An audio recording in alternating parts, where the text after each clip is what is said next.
Pero ano naman kaya ang bagay na nakitang isinuka ni Jay?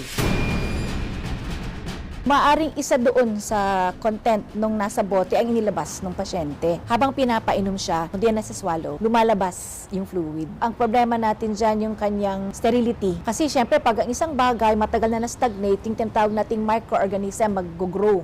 At doon sa proseso ng pagpapainom nila nung langis, nakahiga siya. Very risky yung ginawa nila, no? Dahil yung oil pwede mapunta sa bago ng pasyente at mag-cause ng aspiration pneumonia. Kitang-kita ng maraming tao nga galing sa bunganga ni Jay, yung bato na iniluwa niya. Ang pinainom ko sa kay Jay, clear yung oil ko, hindi maitim, hindi yun marumi, ligtas talaga sila makainom.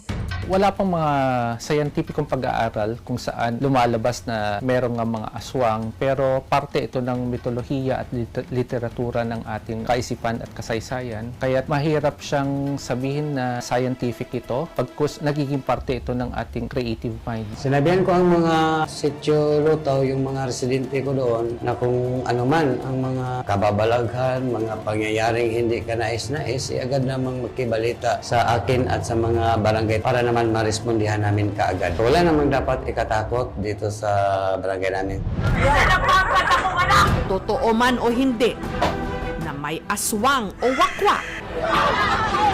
Ang pangyayaring ito sa makilala North Cotabato, tiyak na pagkukwentuhan, paksa ng mga marites at pupulutanin naman ng mga manginginom pagkagat ng dilim.